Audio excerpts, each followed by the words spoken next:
shootout.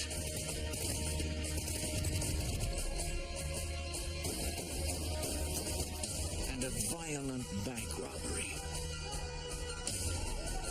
A gang of dangerous criminals threatens an entire community. The FBI and an undercover ex-cop put their lives on the line to track down the gunman.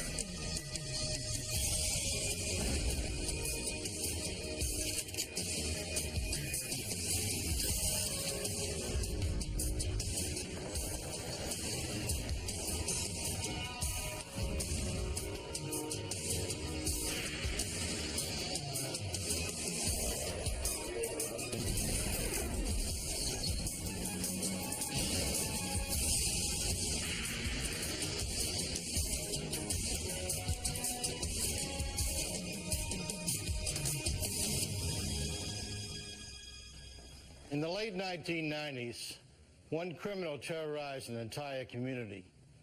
Witnesses refused to speak out. They knew the consequences could be deadly. I'm Jim Kallstrom, former head of the FBI's New York office. As the violence escalated, the FBI worked with local law enforcement to launch a complex sting operation. Their mission? To lure this vicious fugitive out of hiding with the promise of a big score, and to get him off the streets for good.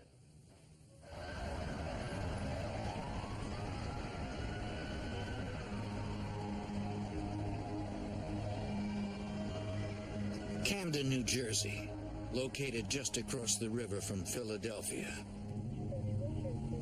It is one of the poorest, most crime-ridden cities in America. On February 12, 1997, Officer Stephen Leone patrols the street.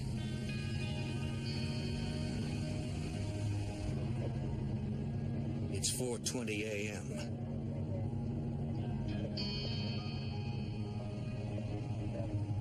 Officer Leone stops to catch up on some paperwork.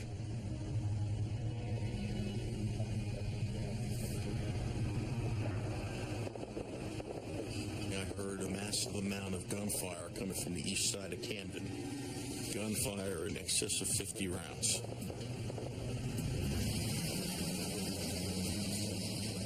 Well, it's not unusual to hear gunfire in Camden, so it's a commonplace thing.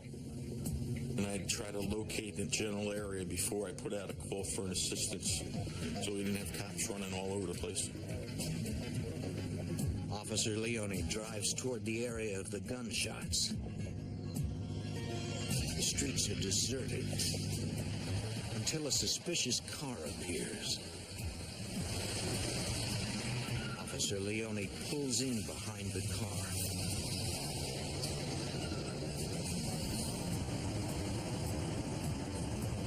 Then it appeared that the vehicle saw that I was a patrol vehicle, and they made a left-hand turn.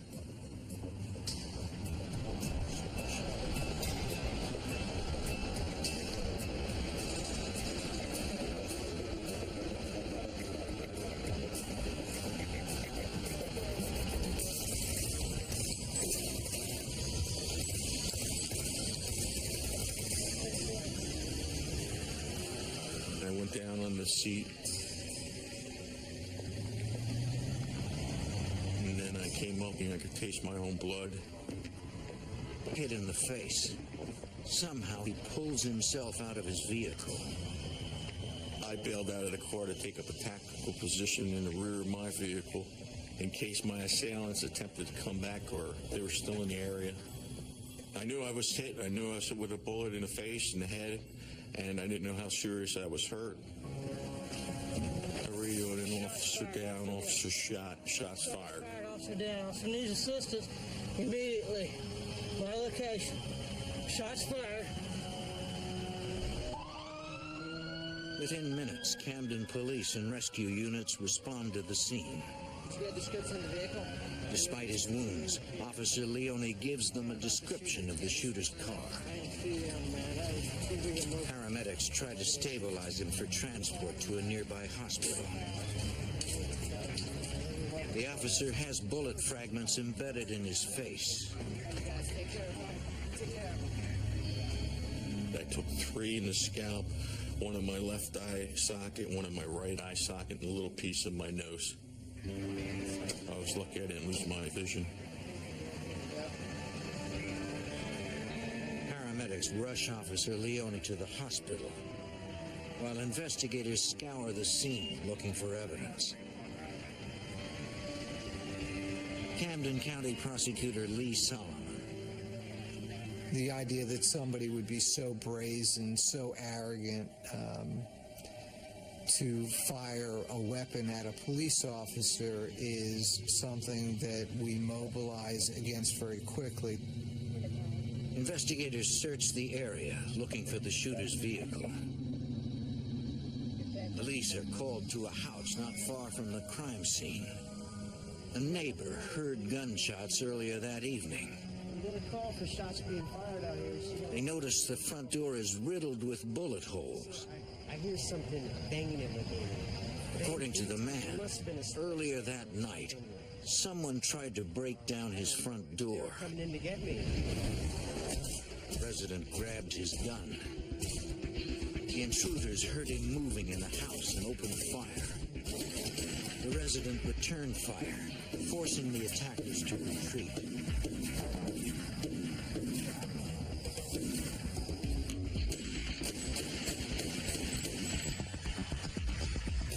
Police believe the attack was what they refer to as a ninja-style robbery, where masked gunmen invade a house to steal drugs and money.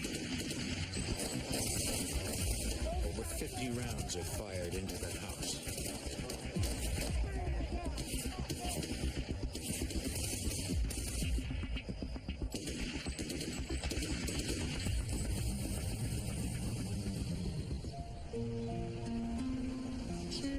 Later that morning, a few blocks away, police discover an abandoned vehicle.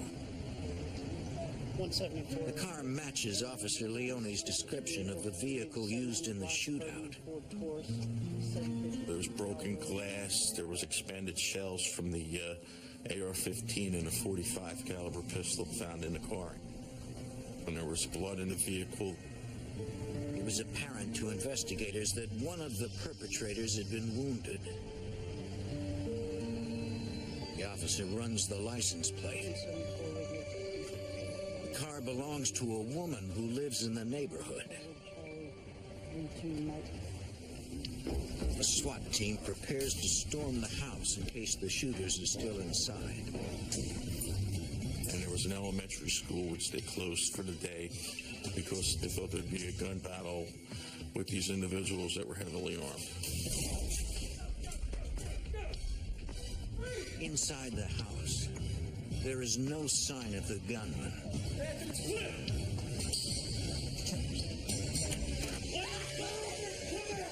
Instead, the SWAT team finds a woman who police discover is the owner of the vehicle.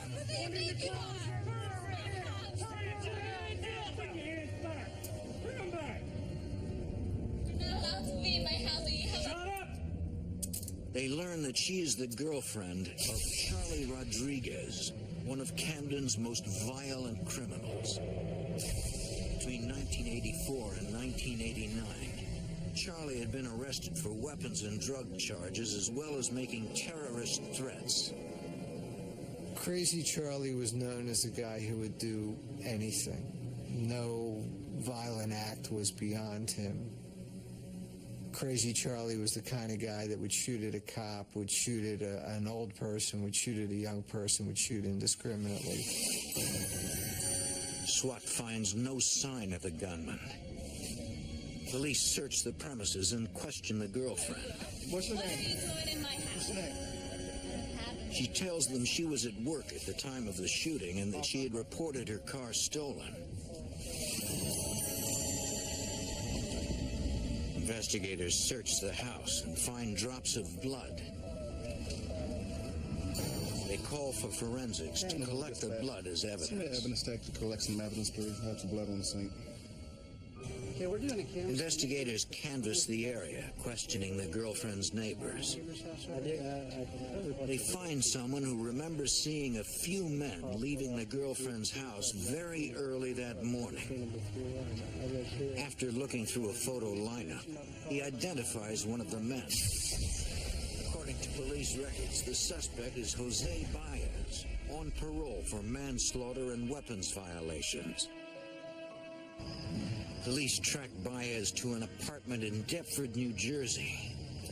The dangerous ex-con is investigators' only link to a would-be cop killer. Well, some fiber ads.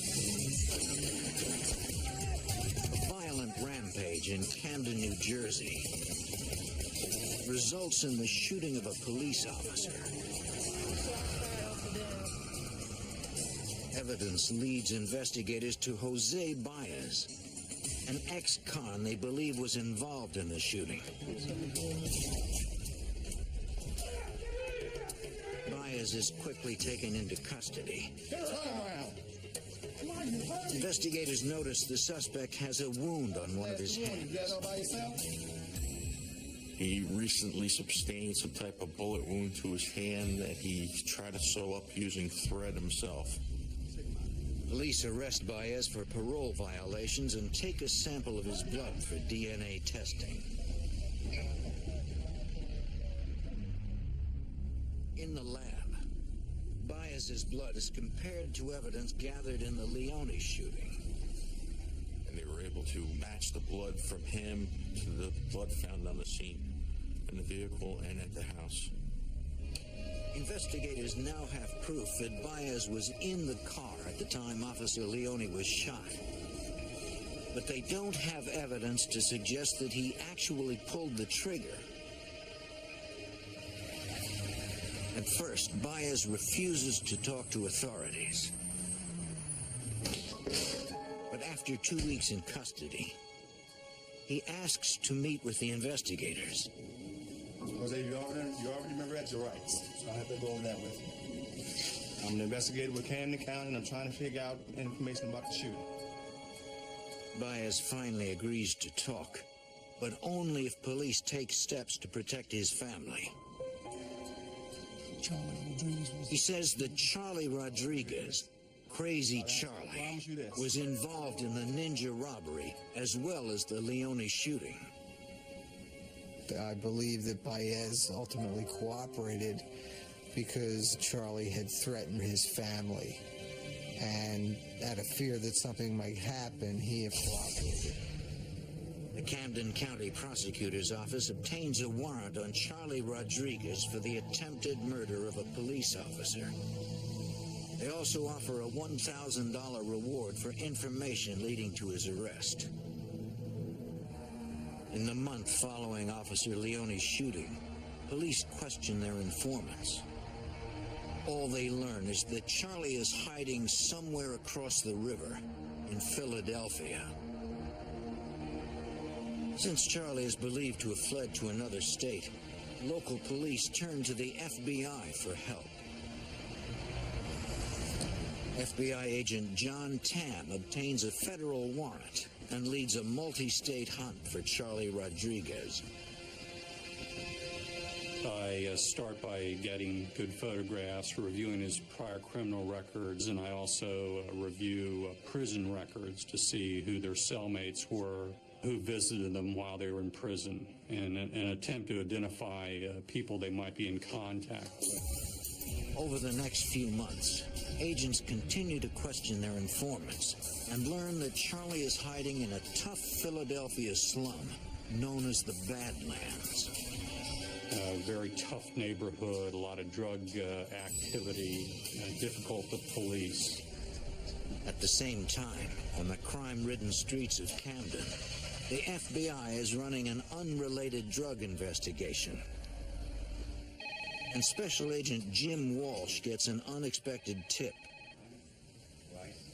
We obtained information that Charlie Rodriguez and his brother Joseph and some other individuals were planning to commit a bank robbery or a robbery of an armored car in the near future. Joseph Rodriguez, he had previously been convicted of murder in an infamous drug shooting that occurred in the early 90s, where two teenagers were killed on a drug corner in South Camden. According to an informant, Charlie and Joey Rodriguez are targeting one bank in particular in the nearby town of Woodland, New Jersey. Agents set up surveillance teams. If the Rodriguez brothers hit the bank, local police are nearby ready to make the arrest. But weeks pass with no sign of the robbers. Due to manpower needs, we couldn't sustain the surveillances. And after about a month and a half, we had to discontinue them. On July 19, 1997, a few weeks after the FBI ends surveillance, several heavily armed men hit the Woodland Bank.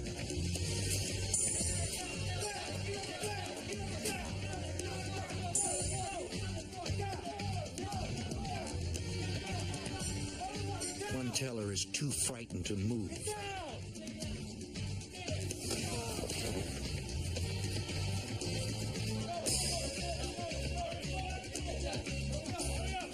Two of the robbers forced the teller to empty the cash drawers.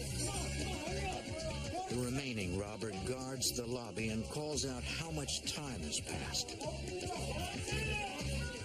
One robber tries to force the supervisor to open the vault. She tells him she can't. The vault is on a timer. He tells her if she doesn't open the vault, he will kill her.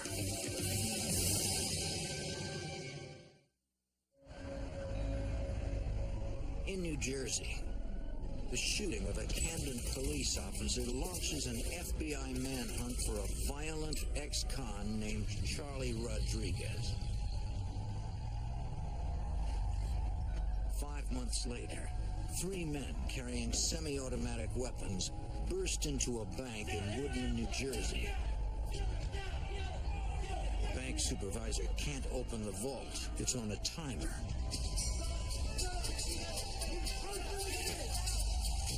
One of the robbers threatens to kill her. The robbers are out of time. They have to leave before police arrive.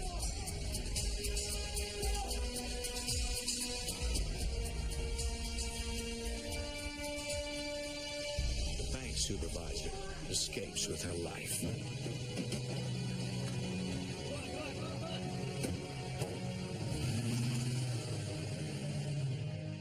FBI agents John Tam and Jim Walsh investigate the robbery. The customers and the bank employees are terrified. Special Agent Jim Walsh. All the individuals were upset. One woman had to be taken to the hospital. She was so scared she suffered a minor heart attack. Can you describe any one of them at all? Because the violent nature of the bank robbery, I knew immediately that it was Charlie Rodriguez and his brother.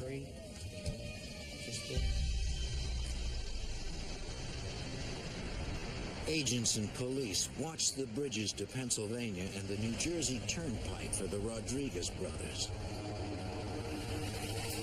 They find no sign of him.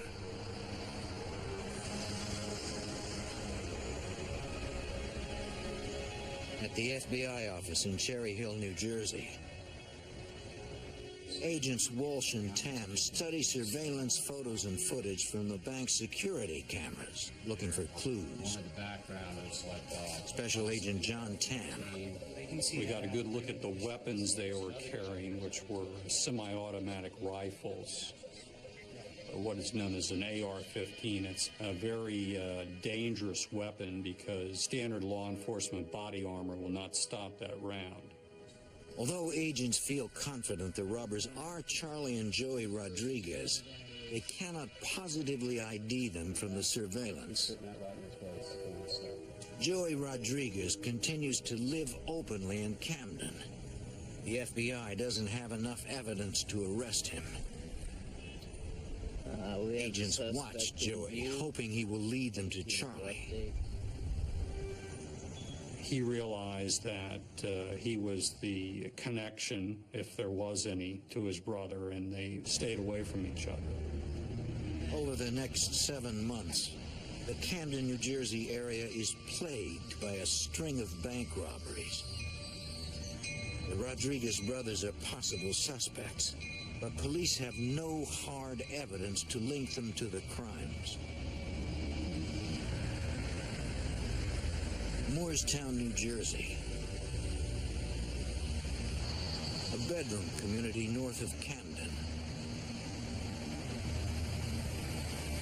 May 23rd, 1998. More than a year after Officer Leone is shot, 3 men arrive at a Moorestown bank just before 8:30 a.m. They all carry assault rifles or machine pistols. The bank's doors are still locked.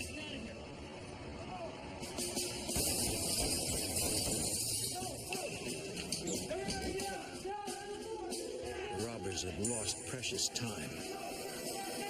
They realize a bank employee has probably triggered the silent alarm.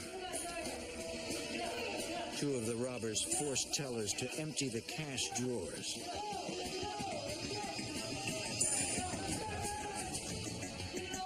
A 3rd gunman guards the lobby and calls out how much time has gone by.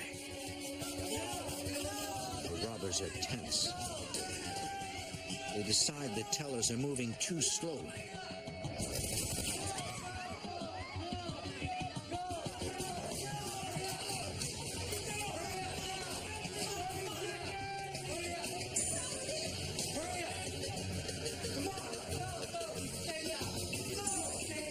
The robbers frighten a late arriving teller.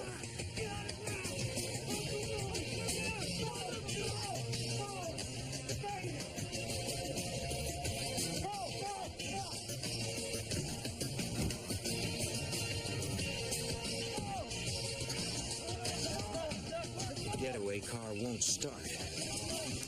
The robbers panic. They threaten the teller, demanding her car keys.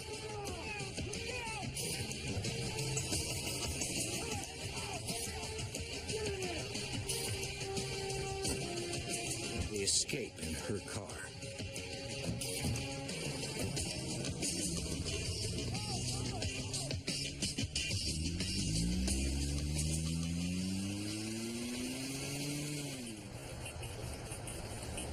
Based on the robbers' M.O., agents Tam and Walsh decide that it was probably the Rodriguez brothers.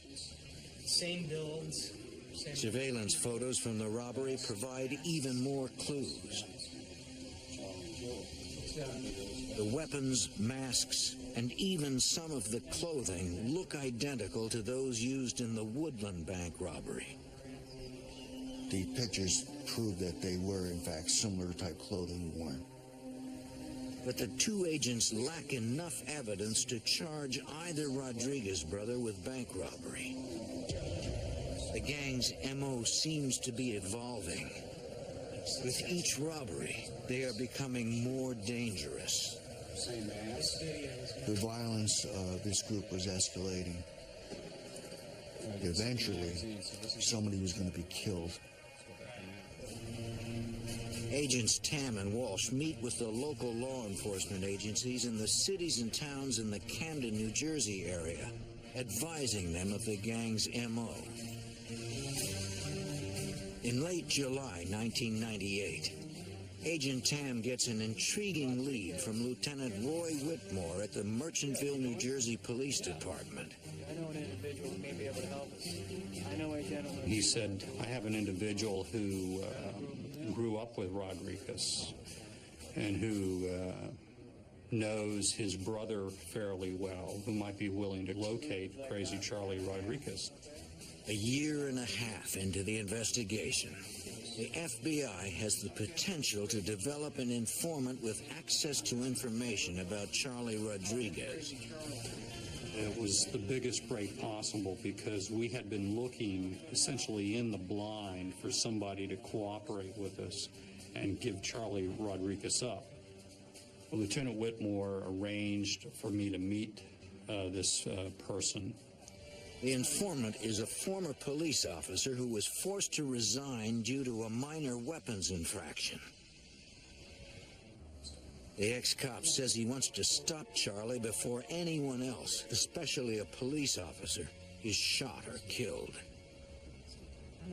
We talked about his relationship with Joseph Rodriguez.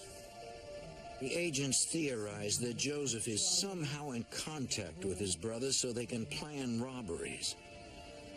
I suggested maybe he could find out something from Joseph as to if he ever saw his brother, was in contact with him, how he contacted him, and the frequency of the contact, because maybe we could take advantage of that to locate Charlie Rodriguez.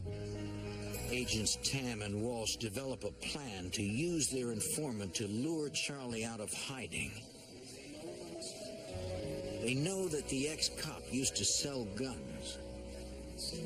He had worked for a firearms dealer, and that was known on the street in South Camden. But now the ex-cop is legally barred from owning or selling firearms. The agents decide to use the informant's background to help establish his cover. He would go to Joseph Rodriguez and ask him if he was interested in buying a handgun. We felt this would be a good introduction that he wanted to now enter the criminal element. I knew that that would interest Charlie Rodriguez because of his violent criminal nature. Criminals are always interested in acquiring new weapons. They can get rid of whatever weapon they've used before and move on to another one not connected with their prior crimes. The ex-cop agrees to approach Joey at a family gathering a few days later. At first, Joey is wary. Joseph knew that he had been a police officer and that he had been let go from the department, and he used this as an introduction. I was wrongly fired, they screwed me over, and heck with law enforcement. Put you in the party. A few days later, Joey contacts the ex-cop and arranges a meeting. He said, yeah, I talked to Charlie about it, and Charlie's interested in buying a handgun. Not long at all. So we knew we were making progress, and we knew that Charlie Rodriguez was nearby. Agent Tam tells the undercover ex-cop that they need him to meet Charlie face to face. Joseph Rodriguez would be very happy to buy the gun and then give it to Charlie Rodriguez, but that wouldn't help us. No problem. So I emphasized to him at that point that he was going to have to hand deliver the weapon to Charlie Rodriguez, where we could arrest him. The FBI has no intention of actually delivering a working gun to either Rodriguez brother.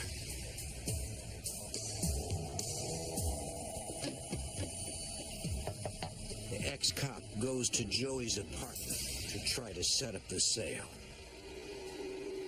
The source was taking tremendous risks. He would have been killed immediately, in my opinion, if Charlie or Joey Rodriguez found out that he was cooperating with us.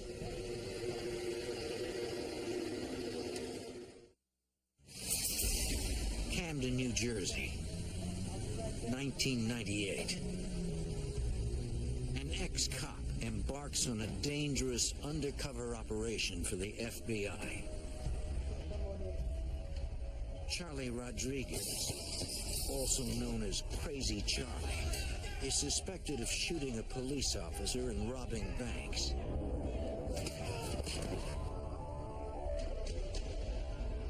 The ex-cop cop attempts to infiltrate Charlie's crew by offering to sell him guns.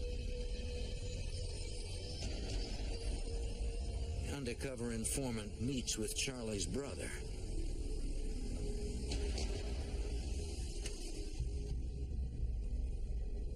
Joey Rodriguez, an ex-con who has served time for manslaughter, checks to see if he is wired. He did not wear a recording device or anything because we were afraid if that was found, he would be immediately killed. Slowly but surely, through a series of meetings, the ex-cop wins Joey's trust.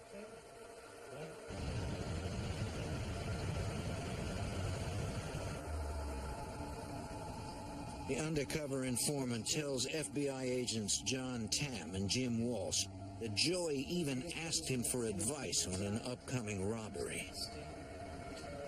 I said, that's a good idea. Tell them that you're interested in participating.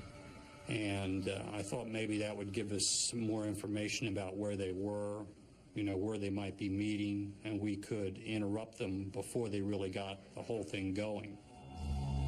The ex-cop adds that Charlie Rodriguez is looking for a big score this time, $100,000 or more. I said, well, then we're going to suggest a crime for them to commit.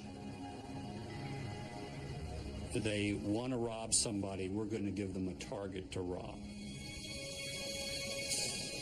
Agents Walsh and Tam plan a sting operation to lure Charlie Rodriguez into the open without endangering the public. The key thing is believability. The criminal has to believe the scenario. There's going to have to be money. There has to be opportunity. There has to be a plausibility that the crime can be committed. I suggested we would have them rob an armored car servicing an automatic teller machine on the New Jersey Turnpike, because this would give us an environment where we could seal off a rest stop where the ATM was located and catch them there. Agents Tam and Walsh pick a location they feel will work well.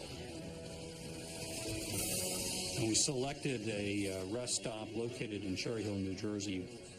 The rest stop was located below the grade of the surrounding community. So if there was any gunfire or anything like that, the rounds would tend to be shot into a hill as opposed to flying all over the place. The big thing for us was we felt that it was in a place that we could secure and control. The undercover man pitches the robbery proposal to Joey, who carefully evaluates his every word. He was able to go back to Joseph Rodriguez and say, I know this armored car driver who's willing to cooperate with us. And the armored car driver had significant sports betting debt, gambling debt, and that he wanted to be cut in on the proceeds of the robbery. The undercover ex-cop says the armored car driver will be their inside man and hand over more than $200,000. Let me just tell you that. So?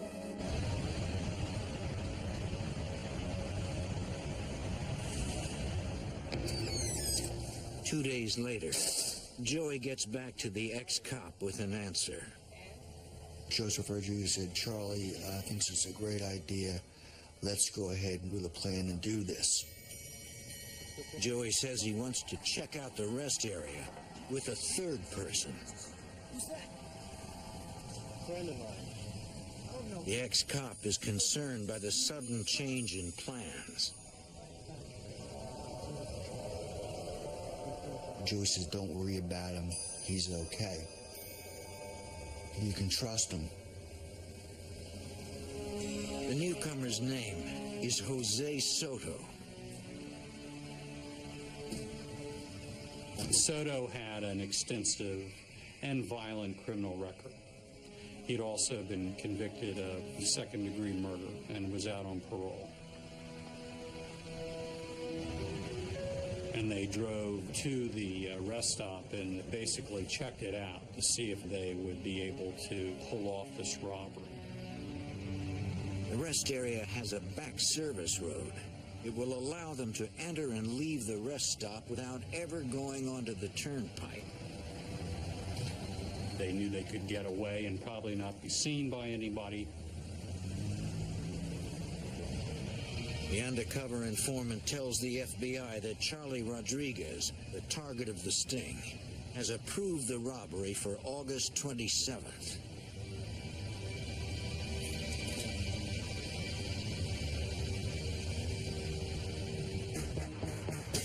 With the plan now in motion, the FBI approaches the agency responsible for the turnpike and the rest area, the New Jersey State Police.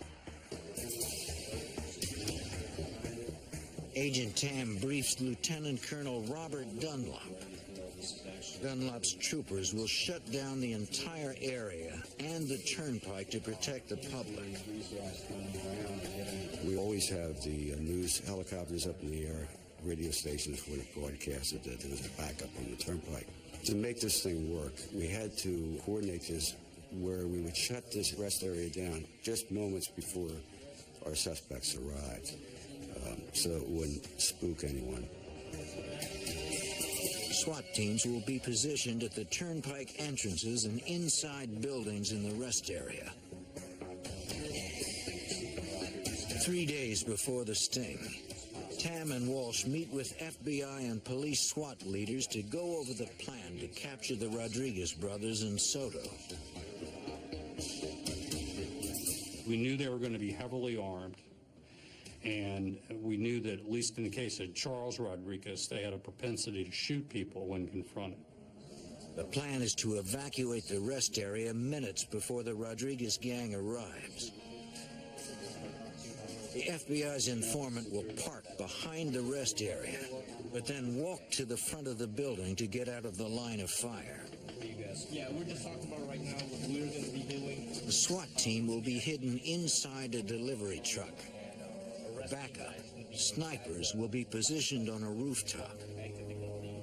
A tow truck would come down the access road driven by an FBI agent, and he was planning on pinning the car with the Rodriguez brothers in it at that location where they could not pull the car out.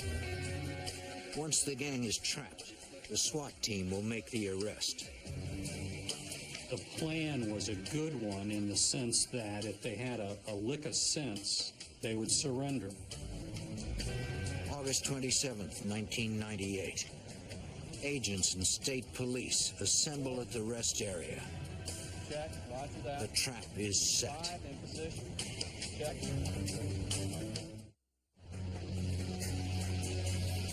Camden, New Jersey. Charlie Rodriguez is suspected of wounding a police officer and robbing banks. August 27th, 1998. FBI agents John Tam and Jim Walsh have devised a complex sting operation to trap the dangerous fugitive and his crew. Nearly 100 agents and law enforcement officers are in position at a New Jersey rest stop. But Charlie and his crew fail to show. We're wondering where we had gone wrong. Had they found out something about it? Do they now suspect the source? The agents are concerned about their informant, an ex-cop who helped them infiltrate the Rodriguez crew. If Charlie Rodriguez knows he's been set up, he could kill the FBI informant. Early that morning, I get a call from the cooperator. He tells me that the Rodriguez brothers, who were to meet him at his apartment in Merchantville, New Jersey, had not arrived. We instructed the source to reach out for Joey Rodriguez and find out why they hadn't showed up. Despite the danger, the FBI's undercover man agrees to talk to Joey.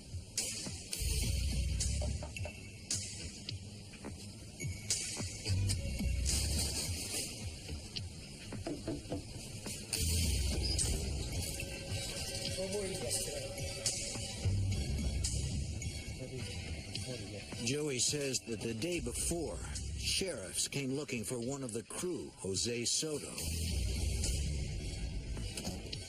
We're this close. The undercover man informs the FBI about the problem. The county sheriff's department had a warrant for Jose Soto for failure to pay child support. So that had kind of spooked them, and they decided not to go forward with it. Agent Walsh asks deputies to tell Soto that all they want from him is a promise to pay his child support. That's right. The Rodriguez brothers and Soto are relieved. The next day, Joey meets with the ex-cop near the Ben Franklin Bridge to tell him Charlie has chosen a new date for the robbery, September 1st. The FBI sting operation is back on. According to their insider, Charlie and the crew are now supposed to arrive at his apartment early in the morning of the robbery. All of them will drive to the rest stop together. There was some consideration to arresting him at the apartment. However, the SWAT team leaders felt that it was not as safe an environment as the rest stop because there were other people living in the apartments above and on either side. The morning of the robbery, the FBI's undercover man waits at his apartment for the crew to arrive. Up to this point, Charlie Rodriguez had not showed up. The source had not yet seen or met Charlie Rodriguez during all this. He finally gets to meet with Charlie face to face.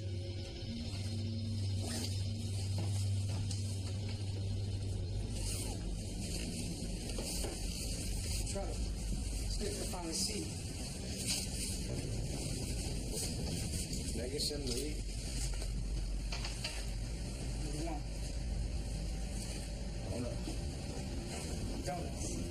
The source has an opportunity to go outside to get orange juice and donuts to bring back to them.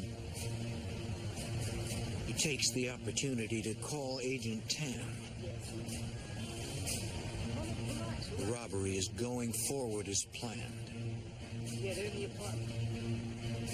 It's definitely a go.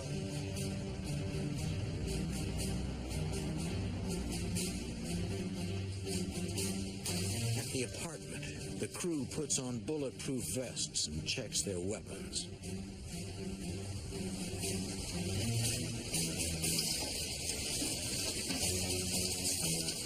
The FBI's inside man puts on a distinctive baseball cap.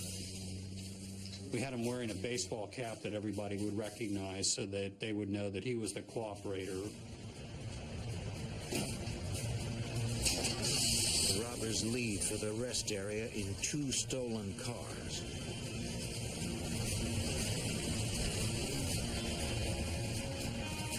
FBI surveillance keeps agents informed of the robbers' location so they can evacuate the rest area before they arrive. We shut down both the rest area and the turnpike within a 10 to 15 minute time period. The undercover man parks one of the stolen cars in a nearby neighborhood to use as a getaway car after the robbery.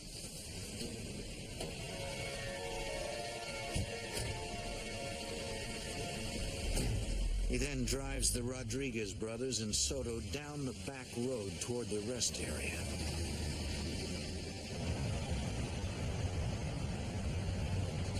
Already there, FBI agents prepare for the sting. We had FBI snipers on the rooftop of the rest stop in the event they got out of the car and tried to run away or fire at agents or anyone. The FBI's informant drives the crew along a back road into the rest area.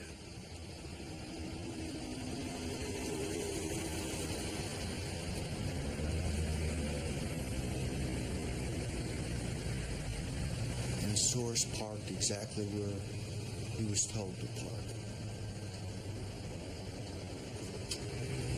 And our plan was to disable their vehicle by ramming it with a tow truck, which would probably knock the firearms out of their hands, and then they would be confronted by the SWAT team. The FBI agent in the tow truck waits for the go-ahead signal, the undercover man leaving his car. The main concern of this whole plan was getting the source out of the car, the safety of the source. And once he got out of the car, I felt everything would be fine. But before the FBI source can get out of the car, Charlie senses that something is wrong. The informant's cover is in jeopardy of being blown. A wrong move now could cost him his life. You want to ride in the truck or you want to drive the car?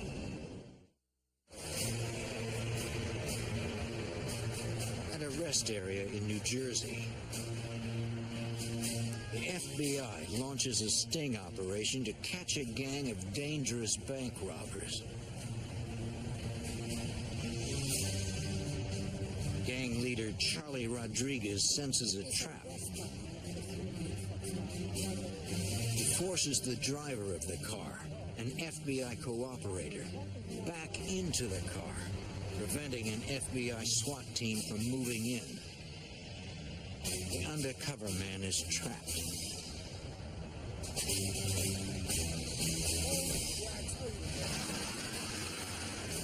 Agent Tam makes a difficult decision. So I tell the SWAT team to go ahead and execute their secondary plan, which was the takedown.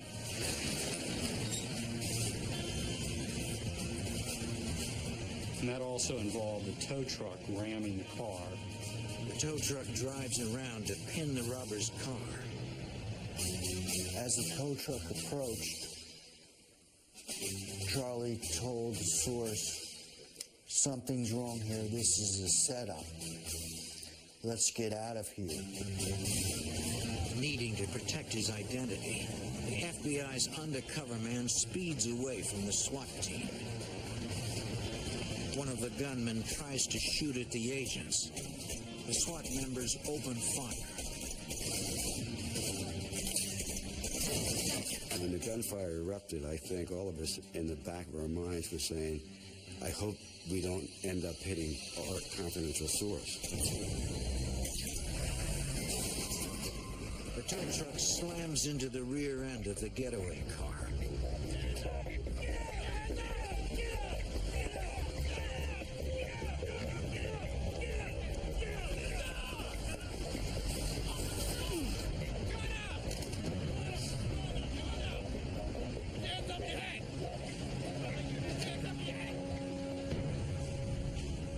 When it was finally over and we had these people safely in custody, I think everyone felt a tremendous amount of relief and satisfaction that it went down well. Incredibly, the undercover man has not been wounded.